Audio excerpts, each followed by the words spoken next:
There is nothing so wonderful in the world as telling stories. Tous les matins, on essaye de traverser le miroir et de regarder le monde différemment. It is true, I am a woman. Une fois que ce saut est fait, tout devient possible.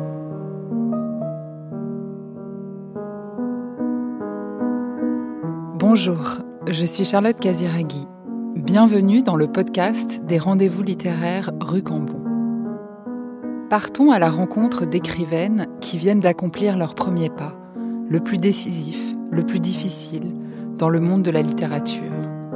Comment est née leur vocation ? Quels sont leurs rituels d'écriture ? Qui les lit et que lisent-elles ? Sarah Jolien-Fardel, quelle drôle de romancière vous êtes. Et quel puissant premier roman vous nous avez livré avec Sa préférée aux éditions Sabine Westpeiser. C'est un livre court, ramassé, de ceux qui se lisent d'une seule respiration, de ceux que lecteurs et lectrices adorent, et c'est sûrement pour cela qu'il a été couronné du prix du roman Fnac 2022. Mais c'est aussi un livre sombre, rêche, réaliste, qui s'empare d'un sujet ancré dans l'époque actuelle, la violence masculine. Il y est aussi question de résilience, d'amour, de pardon, de désir et de volonté. Et puis c'est un beau portrait en creux d'une région montagneuse de Suisse, le Valais, dont vous êtes, comme votre héroïne, originaire. Merci beaucoup d'avoir accepté notre invitation dans le podcast des rendez-vous littéraires. Merci à vous de m'accueillir, Lorraine Bastide. Merci.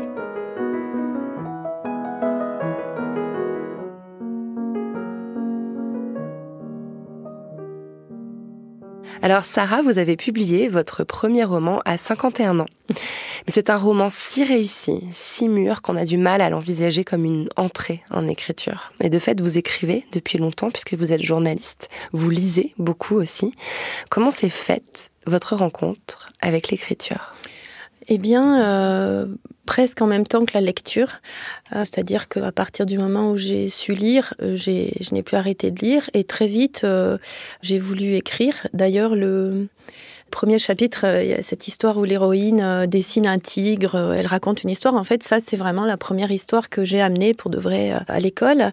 J'étais aussi celle qui écrivait les discours de mariage, les cartes d'anniversaire, les mots à l'église pour les enterrements. On en a eu beaucoup, malheureusement. Et d'une manière assez hautaine et décidée, à partir de 5-6 ans, je disais que je serais écrivaine.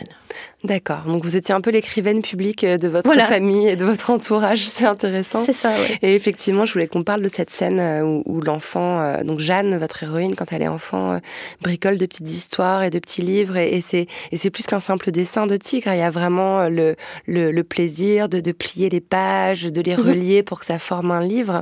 Ça, c'est une scène dont vous aviez le souvenir réel de votre enfance. Ah oui, vraiment, et vraiment l'objet. Je suis incapable, j'ai besoin des livres, je trie ma bibliothèque une fois par an, depuis Marie Kondo en fait. J'ai mis des années à le faire.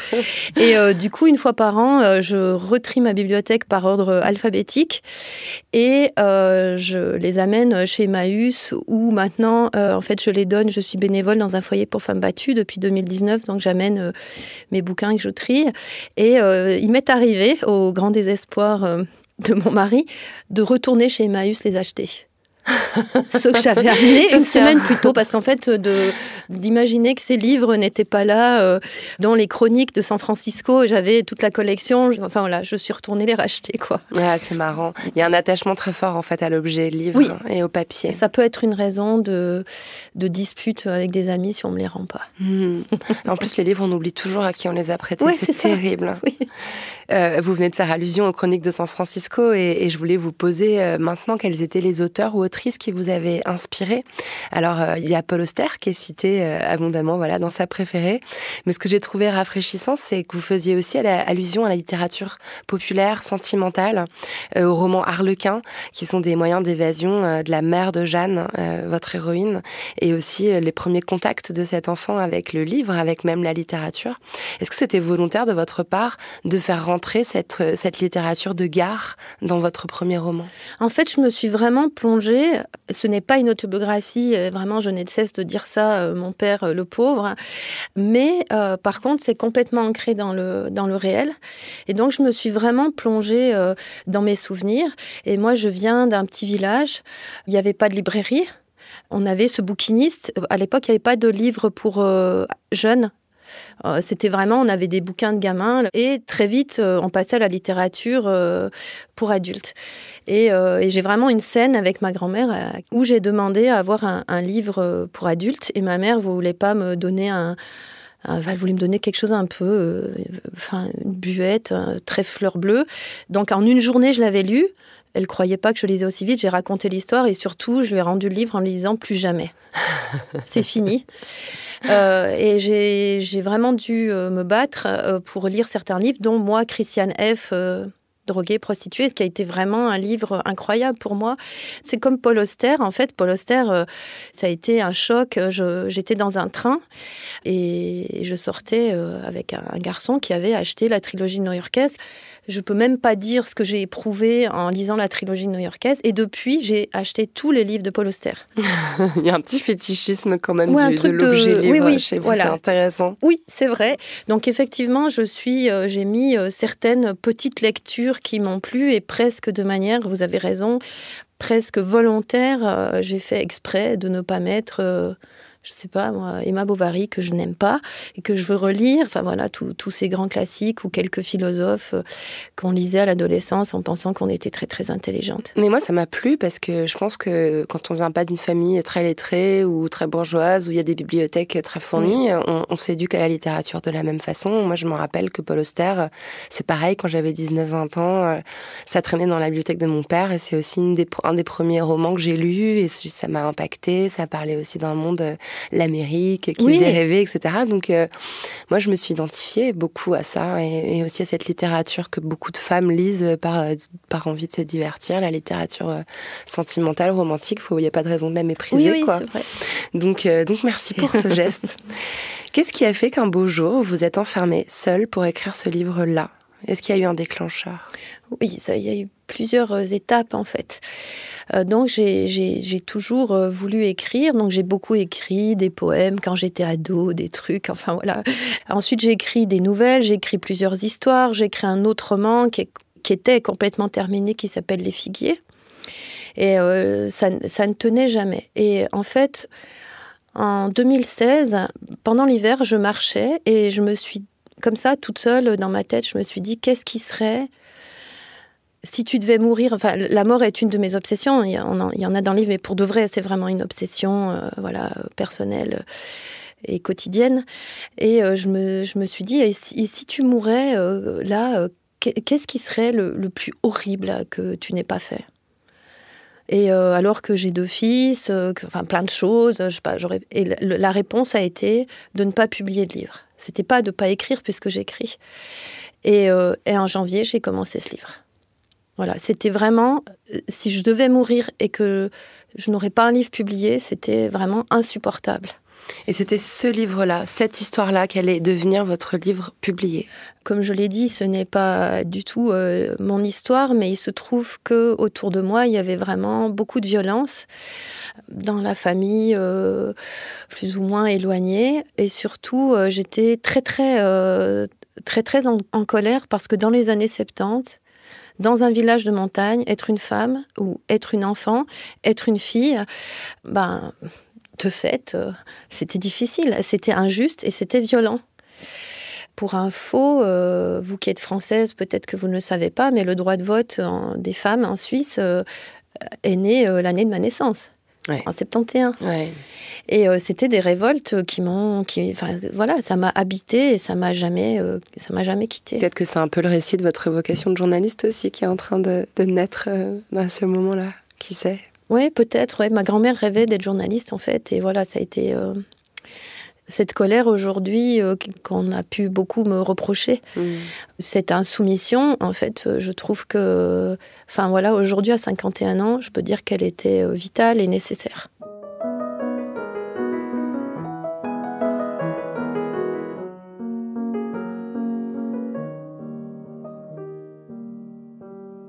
Est-ce que vous avez du mal à vous définir comme romancière ?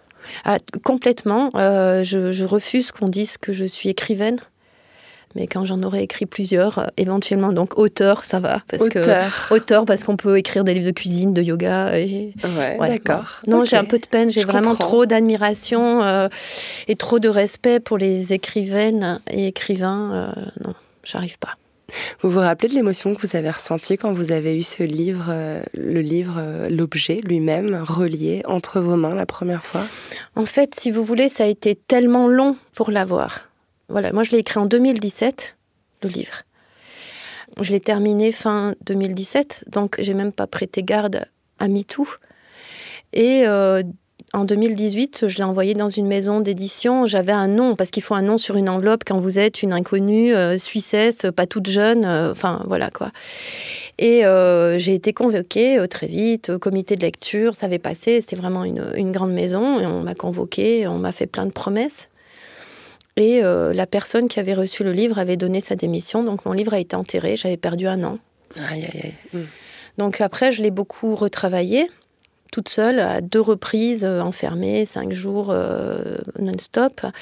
Et puis j'ai eu quelques retours prometteurs, mais enfin voilà, j'ai laissé tomber tout ça.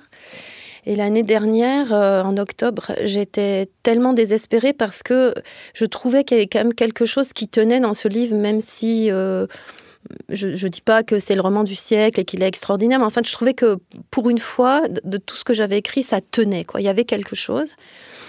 Et en fait, j'étais si désespérée que j'ai tout brûlé. J'ai fait une photo et j'ai absolument tout brûlé. Enfin, j'ai supprimé. J'avais donc Les Figuiers, l'autre roman, qui était une histoire d'amitié entre une femme immigrée portugaise et une femme valaisanne. Et j'ai vidé la corbeille aussi pour plus jamais le voir. Donc il a disparu à jamais, ce livre ? À jamais. En plus, j'ai changé l'ordi au mois de janvier, donc voilà, c'est terminé. J'ai eu un élan de lucidité parce que le thème de ce livre que je voulais écrire, en fait, j'avais pris des notes dans des agendas et j'ai gardé. Je les ai regardées la semaine dernière. Vous allez pouvoir nous le refaire alors. En tout cas, peut-être en tirer quelque chose. Et à ce moment-là, en janvier l'année dernière, à nouveau, je me suis dit, bon, bah, écoute Sarah, là, recommence. Écris ce bouquin que tu veux écrire. Et on était fin janvier. Et je prends mon agenda et je mets des plages où il faut que j'aille plusieurs jours pour écrire. Donc je me bloque des plages jusqu'en juin. Et en février, j'ai une interview de Robert Zetaler que j'adore, Une vie entière, qui est vraiment un livre que j'ai adoré, qui est donc un auteur autrichien qui vit à Berlin, qui est donc chez Sabine Westpizer. Et l'interview se passe super, super bien. Il se passe un truc, on reste plus de 2 heures ensemble. Enfin, ouais, c'est génial. Du coup, elle nous invite à manger que les deux. Et pendant qu'on se parlait, elle et moi, il nous interrompt et il me regarde et il me dit « Du schreibst » ? Tu écris. Et je lui dis « Ben oui, je suis journaliste ». Il me dit « Non. T'écris des trucs. » Et là, je me retrouve le 6 ou 7 février face à Sabine Westpizer, dont j'adorais vraiment tout ce qu'elle publiait, mais j'osais pas du tout lui envoyer mon bouquin, elle en publie 10 par an. Et je dis, ouais, en fait, j'ai un petit truc. Et elle me dit, bah, écoute, sans promesse, envoie-le-moi. Et 8 jours après, elle m'a écrit pour me dire, me ferais-tu l'honneur de signer chez moi et je voudrais que tu sois un des romans de la rentrée. Allez. Paf. Et toutes les plages que j'avais gardées étaient OK pour recorriger, pour aller signer le contrat. Le 20 mars, fin avril, il était imprimé. C'est fou, hein. Et du coup, l'objet livre, quand je l'ai reçu, en plus, Sabine fait imprimer ses livres dans une petite imprimerie familiale. Et en fait, eux m'ont gardé le numéro 1, ils m'ont filmé et tout. Enfin, voilà, ça a été, en fait, au-delà de mes rêves. Ça veut dire que je peux mourir maintenant. Non, on va pas faire ça. J'aimerais beaucoup que vous nous lisiez, comme c'est la tradition dans ce podcast, la première page de ce tout premier livre, si vous êtes d'accord. Avec joie. Une page assez dure, je préfère prévenir les auditeurs et auditrices. Tout à coup, il a un fusil dans les mains. La minute d'avant, je le jure, on mangeait des pommes de terre, presque en silence. Ma sœur jacassait, comme souvent. Mon père disait, elle peut pas la boucler, cette gamine. Mais elle continuait ses babillages. Elle était naïve, joyeuse, un peu sotte, drôle et gentille. Elle apprenait tout avec lenteur à l'école. Elle ne sentait pas lorsque le souffle de mon père changeait, quand son regard annonçait qu'on allait prendre une bonne volée. Elle parlait sans fin. Moi, je vivais sur mes gardes. Je n'étais jamais tranquille. J'avais la trouille collée au corps en permanence. Je voyais la faiblesse de ma mère, la stupidité et la cruauté de mon père. Je voyais l'innocence de ma sœur aînée. Je voyais tout. Et je savais que je n'étais pas de la même trempe qu'eux. Ma faiblesse à moi, c'était l'orgueil. Un orgueil qui m'a tenue vaillante et debout. Il m'a perdue aussi. J'étais une enfant, je comprenais sans savoir. Merci Sarah. Alors il y a un passage, c'est étonnant, c'est surprenant, dans lequel votre héroïne, Jeanne, fait la connaissance d'une jeune femme qui porte un vêtement qui résonne avec l'endroit où nous enregistrons ce podcast. Est-ce que vous voulez bien nous lire ce passage ? Une fille pourtant m'avait follement déconcertée, peu après mon installation à Lausanne et le furtif émoi éprouvé pour Marine. Elle était irréelle tant elle ne ressemblait à rien de connu pour moi. Un jour, alors qu'elle retirait négligemment sa veste en cours, j'avais remarqué l'étiquette sur la doublure. Chanel. Aux parures vestimentaires non plus, je ne connaissais rien, mais Chanel, c'était quelque chose. C'est pour les riches, sermonnait maman lorsque Emma pépiait des trop beaux en feuilletant les pages mode dans un des magazines qu'une copine lui prêtait. Si Charlotte m'époustouflait, moi je l'intriguais.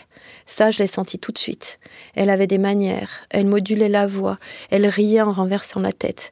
Elle était intrépide, elle flirtait ou faisait semblant avec tous, profs, garçons, filles. Elle s'absentait des jours, j'apprendrais par hasard qu'elle posait pour des photos. Tout en longueur et en membres interminables, elle n'était pas franchement jolie. Un visage d'oisillon, un nez trop épaté, des yeux trop enfoncés. Mais son éducation, ses origines, ses atours, ce qu'elle faisait de son physique la rendait irrésistible. Cette fille, c'était de l'esbrouf. Cette fille, c'était du cinéma. Et le cinéma, ce n'est pas exactement la vraie vie. J'aurais dû le savoir. Merci beaucoup Sarah pour cette lecture. J'aimerais savoir à quoi ressemble votre rituel d'écriture. À quelle table vous êtes assise? Qu'est-ce que vous écoutez? Qu'est-ce que vous regardez pendant que vous écrivez? En fait, il y a différentes phases. Alors, j'ai un grand fantasme, c'est celui d'un bureau. Et en fait, j'ai découvert que j'adore être à la table de la cuisine. C'est génial, on est en train de construire une maison là. Du coup, j'ai un super bureau et je pense que je ferai que du yoga à l'intérieur parce que je me suis rendu compte que j'aime être, on a une grande table et j'aime être au centre de la maison. Je pousse tout le soir ou quand j'ai fini d'écrire. Aucun bruit, jamais de bruit. Ça, je supporte pas, absolument pas de musique. Enfin voilà, j'aime là pour ce livre en fait, comme c'était vraiment presque une urgence parce que je voyais vraiment, je vieillissais et il fallait que j'écrive, donc je me suis imposé un rythme parce que j'adore écrire le matin et donc je me suis levée vers les 5h et à partir de 6h moins quart, 6h, j'écrivais jusqu'à 9h avant de travailler ou parfois certains jours, j'ai refusé certains mandats parce qu'il fallait que j'écrive plus. Après la phase où j'ai retravaillé toute seule, je me suis enfermée dans un chalet 2 fois, 4-5 jours à chaque fois. Et là, il n'y avait ni jour ni nuit. En fait, j'ai vraiment, pendant presque 18 heures, j'ai mangé des champignons en boîte. Un truc des champignons de Paris. J'allais marcher 2 fois par jour et je n'ai fait que relire à voix haute et corriger et beaucoup supprimer parce que comme vous le constatez, je suis très bavarde et je voulais que le livre ne soit pas bavard, que vraiment l'écriture colle à l'histoire, au lieu, à l'époque, que les mots ne soient pas trop beaux, alors que j'adore lire des écrivains même prétentieux, j'adore la langue, j'aime différentes langues, différentes manières d'écrire, de parler, mais là, il fallait que ce soit vraiment en parfaite cohérence avec les années 70 en Valais, quoi. Ouais, c'est ça, c'était la question que je voulais vous poser, parce qu'effectivement, votre écriture, elle est, je dirais pas non plus sèche, parce qu'il y a de l'émotion, il y a une fluidité, elle est même plutôt aquatique, je trouve, dans la façon dont elle coule. Mais effectivement, elle est très économe en adjectifs, en adverbes. Il y a beaucoup de phrases courtes, comme on a pu l'entendre dans le passage que vous avez lu. Et je me suis demandé si ça correspondait avec le caractère des Valaisans et Valaisannes que vous décrivez beaucoup dans votre livre comme un caractère très sec, très obstiné. Mais en fait, je sais pas, en écrivant, tout d'un coup, tout devient plus clair parce que c'est comme si on voyait les choses où on avait du recul. Et évidemment, ça explique ce caractère des Valaisans avec aussi tous leurs bons côtés que je décris. La beauté des paysages, c'est une chose, mais aussi les valeurs. Il y a ce patriarcat qui est très, très fort encore chez nous. Il y a la religion, mais je voulais pas parler directement de religion. Donc, du coup, j'ai parlé des rites funéraires qui sont très importants. Et effectivement, après coup, je me rends compte que tout ça fait partie... on peut les fuir, mais en fait, ça fait vraiment partie... C'est ancré en vous. Oui. Et là, un libraire m'a dit quelque chose qui m'a complètement... c'était il n'y a pas très longtemps à Dijon. Et il me dit, en fait, je crois que c'est catholique, parce que je crois que je le dis pas clairement, mais en fait, est-ce que c'est volontaire d'avoir utilisé des mots et du vocabulaire comme purifié? Enfin, il me donne quelques exemples vraiment qui découlent directement de la religion. En fait, je suis restée complètement stupéfaite. Et en fait, c'est tellement ancré en moi que... C'est un geste inconscient. Complètement inconscient. J'avais pas fait attention. Il y a une deuxième trame narrative très forte dans votre livre, c'est celle de l'ascension sociale. D'ailleurs, dans ce que vous venez de nous expliquer, on retrouve cette idée que vous êtes arrivé à un endroit qui est un ailleurs par rapport à l'endroit où vous êtes né, où vous avez passé votre enfance, mais que ce lieu d'origine reste ancré en vous. Et ça m'a fait penser à Annie Ernaux, qui est vraiment, je pense, l'écrivaine par excellence de l'ascension sociale, de la transfuge de classe. Il y a même aussi l'évocation de l'école normale, qui est quelque chose que votre personnage Jeanne a en commun avec Annie Ernaux. Est-ce que vous aviez en tête ce parallèle avec Annie Ernaux en écrivant? Non, parce qu'en fait, j'ai décrit vraiment la réalité. Dans mon canton, il n'y a pas d'université, il n'y en a toujours pas. Par contre, maintenant, on a de grandes écoles qui existent. Mais le fait de partir, de vouloir autre chose, c'était naturel. Et ce que je dis du Valais, j'avais quand même un tout petit peu peur. Je me suis dit peut-être que certains Valaisans vont m'en vouloir. Mais en fait, c'est la réalité. Donc, c'est complètement concret. Et en fait, mon analyse... elle n'a pas été émotionnelle, elle était comme une observatrice. J'ai décrit la société telle qu'elle était à cette époque-là. Et d'ailleurs, je ne m'attendais absolument pas à avoir un engouement comme ça de la part des Valaisans. Je pensais au contraire qu'ils allaient m'en vouloir, mais pas du tout, parce qu'en fait, c'était comme ça. Ouais. Mais peut-être que justement, ce qu'il y a en commun avec Annie Ernaux, c'est que c'est ancré dans le réel, c'est une histoire extrêmement intime et personnelle et qui devient universelle parce qu'elle résonne avec les vécus de beaucoup de personnes. Il y a aussi autre chose qui fait que votre livre s'ancre particulièrement dans l'actualité. Vous l'avez écrit donc en 2017, l'année de MeToo, mais vous n'en avez pas conscience que vous étiez en train de raisonner avec quelque chose qui se passait sur le plan mondial. Et de fait, il y a eu beaucoup de romans écrits autour de la violence masculine ces dernières années. Mais ce que je trouve fabuleux avec le vôtre, c'est qu'il propose tout un panel de réactions féminines à la violence. Il y a l'héroïne Jeanne qui observe, qui comprend et qui esquive la violence. Il y a sa sœur Emma qui n'est pas armée pour la comprendre, qui confond l'inceste et l'amour et qui donne au final son titre au livre avec cette phrase qu'elle glisse à sa sœur, j'étais sa préférée. Mais il y a aussi la mère qui serre les dents mais qui se tait. Et aussi les maîtresses de Jeanne qui n'ont pas été épargnées par la violence et qui réagissent par des façons complètement différentes. L'une la séduction, l'autre l'empathie. Je me suis demandé s'il y avait cette volonté justement de montrer dans ce livre qu'il y avait une multitude de façons, quand on est une femme, de s'adapter au patriarcat en fait et à l'environnement violent qui peut nous entourer parfois. Volonté, je sais pas, en fait, je suis bavarde, mais je suis aussi très observatrice, très sociable et très solitaire. Et en fait, c'est simplement en observant les gens, les femmes. En fait, on peut chacune se retrouver un petit peu dans chacune. Alors peut-être pas la mère qui était vraiment la femme d'une certaine époque. Je ne dis pas qu'il n'y en a pas maintenant. J'ai peur qu'elle corresponde à beaucoup de femmes encore aujourd'hui. Alors moi, je vais vous dire la vérité. Je l'ai écrit donc en 2017.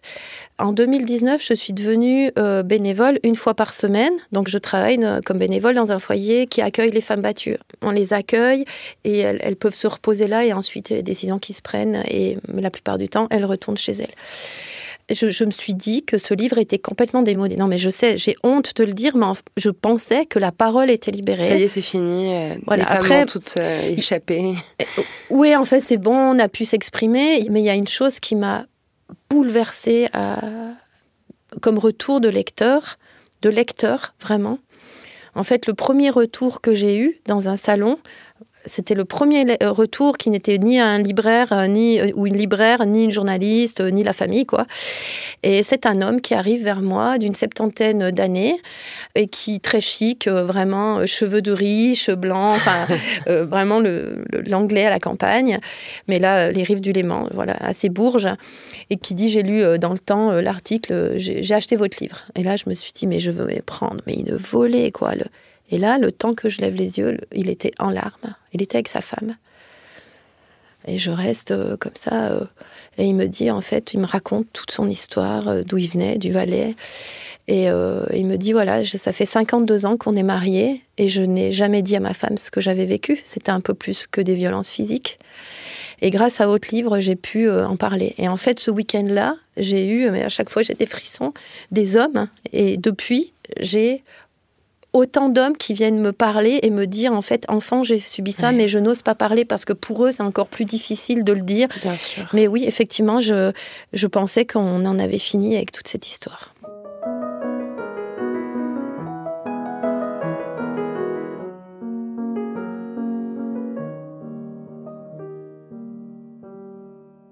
J'aimerais qu'on explore la façon dont votre livre a été accueilli.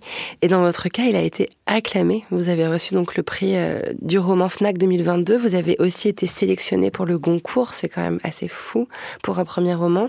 Vous étiez finaliste du Goncourt des lycéens. Vous avez été lauréate en Suisse du choix Goncourt de la Suisse 2022. Est-ce que vous vous attendiez à une telle ovation ? Non. Quand j'ai signé le contrat avec Sabine, je vois 3500 exemplaires et je lui dis mais t'es complètement folle, est-ce que tu sais qu'un premier roman c'est en 300 et 700 exemplaires? Elle me dit écoute, fais-moi confiance Sarah, vraiment 3500, je te promets on va réussir. Et là on est à 45 000 vendus. Waouh, voilà. C'est énorme, c'est beaucoup pour un livre. Et le fait qu'il ait été apprécié aussi pour sa qualité d'écriture, je trouve que c'est une belle récompense de tout ce travail que vous avez mis. C'était aussi un moment éprouvant pour vous de travailler la forme de ce livre. Oui, et surtout en Suisse où quand quelque chose marche, c'est comme si tout à coup, parce que ça marchait, ça veut dire que c'est trop populaire et que c'est mauvais. Donc j'ai eu des critiques, deux critiques absolument... c'est pas des critiques, c'est des pamphlets. En Suisse ? En Suisse, ouais. Vraiment, où en fait, c'est l'histoire de Sarah et de sa sœur. Super, j'ai un frère. Bon. Bref, ce n'est pas autobiographique. Ah et oui. Il a parlé du glossaire et le fait que j'ai mis le mot chalet. Et je précise donc qu'à la fin du livre, il y a un petit glossaire, un petit répertoire de mots locaux que vous employez dans le livre. D'ailleurs, ça donne une dimension, je trouve, hyper didactique et intéressante à ce que vous racontez sur le Valais. Sabine l'a déjà fait parce que c'est une amoureuse de la langue française. Elle publie des auteurs de différents horizons, notamment haïtiens. Et puis, moi, par exemple, je tiens à dire « je soupe » et pas « je dîne ». Et alors, on se moquait de moi dans la mode il y a 15 ans et aujourd'hui, mais c'est génial, en fait, c'est le vrai mot. Et je trouve qu'il y a un retour en plus maintenant, ou peut-être que c'est moi qui suis sensible à tout ça. Donc c'est vraiment un amour de la langue. Et justement, je voulais vous demander si vous aviez eu un accueil différent en France et en Suisse, donc vous me le confirmez. Alors en Suisse, c'est vraiment, en Valais, c'est vraiment très très touchant, d'autant que moi je ne suis pas une valaisanne type, parce qu'effectivement j'ai beaucoup renié certaines choses, je ne revivrai jamais dans ce village alors que une partie de ma famille y est, parce que pour plein de raisons, hein. C'est pas que j'ai de mauvais souvenirs, mais c'est trop fermé. Et en même temps, en m'y éloignant, en vieillissant aussi, je vois tous les bons côtés. Mais de manière générale, je m'attendais pas du tout à un accueil aussi chaleureux, quoi. Est-ce que ça vous donne de la force pour écrire le deuxième ? En fait, je sais pas si je vais être capable, parce que écrire ce livre-là, j'ai écrit plein de choses et c'est toujours très plaisant. Mais ce livre-là, c'était... en fait, Jeanne, la scène... Il y a une scène face-à-face avec son père. Et j'écrivais vraiment... ça coulait tout seul. Il y a des passages qui étaient plus compliqués, mais celui-là, en l'occurrence, c'était facile. Et tout se met en place avant que j'intègre, en fait, avant que je lise. Ça s'est écrit tout seul, vraiment. Il y a eu plusieurs scènes comme ça. Peut-être que je vais faire une petite explication pour les auditeurs et auditrices en précisant que c'est un spoiler. Donc, si vous n'avez pas lu le livre, si vous avez envie de le lire, zappez les 3 prochaines minutes du podcast. Mais voilà, à la fin du livre, le père, donc violent, incestueux, demande pardon à sa fille Jeanne, alors qu'il va mourir. Il est clairement en train de vivre ses dernières heures. Et Jeanne lui crache à la figure. Et Marine, qui est la compagne de Jeanne, ne lui pardonne pas ce geste. Elle, qui n'est que empathie et compassion, ne lui pardonnera jamais le fait qu'elle ait refusé sur son lit de mort à son vieux père le pardon ultime. Et c'est vrai que ce geste, je me demande si c'est pas ce qui fait en fait toute la puissance du livre. On l'oublie pas. J'y ai repensé en fait à ce crachat. Oui, et vous dites qu'il s'est presque accompli malgré vous, quoi. Ah non, pas presque, vraiment. Et j'ai un ami qui est journaliste et il m'appelle, il me dit alors ton bouquin, ça avance. Je lui fais, tu sais, mais là, le personnage a fait un geste épouvantable. Puis il me dit, mais enfin Sarah, c'est toi qui l'écris. Tu l'écris, c'est pas compliqué quand même. Et je lui dis, mais non. Et en fait, je pouvais pas effacer. Donc la question, je ne sais pas si je vais pouvoir écrire dans cet état, quoi. Alors, il faut que ça s'impose à vous, en fait. Si ça vous attrape pas, mais est-ce que ça revient pas. et tout? Alors, on va finir par le petit questionnaire final rituel de ce podcast. Quelle est la chose la plus surprenante que vous ayez apprise en étant écrivaine? En fait, un peu comme Jeanne, quand elle écrit son livre, que vraiment dans la solitude, tout à coup, d'autres que moi pouvaient ressentir la même chose. Qu'est-ce que les gens seraient surpris d'apprendre sur vous? Que Jeanne est plus proche de moi que ce que je veux bien dire. Quelle est votre idée du bonheur parfait? La simplicité, en fait. Un peu de solitude, un peu de vin, un peu de yoga, ma famille, mes amis, voilà. Et de la lecture, évidemment. Mais pas mal de solitude, ça, c'est le bonheur parfait. Quel conseil donneriez-vous à quelqu'un qui veut exprimer sa créativité? De le faire. Just do it. Il ne faut pas réfléchir. Just do it, c'est ça. En un mot, comment aimeriez-vous qu'on se souvienne de vous en tant qu'écrivaine? Comme quelqu'un de vrai. À quoi ressemblera ce 2e roman? Un roman, mais je m'en rends compte maintenant que j'ai écrit ce premier, qui sont incarnés dans le réel. J'aime bien mélanger les deux. Pas que je n'aime pas l'autofiction, j'adore lire, mais c'est pas du tout quelque chose que j'ai envie de faire, mais j'aime bien mélanger les deux. Merci beaucoup, Sarah. Merci. Merci infiniment. Merci.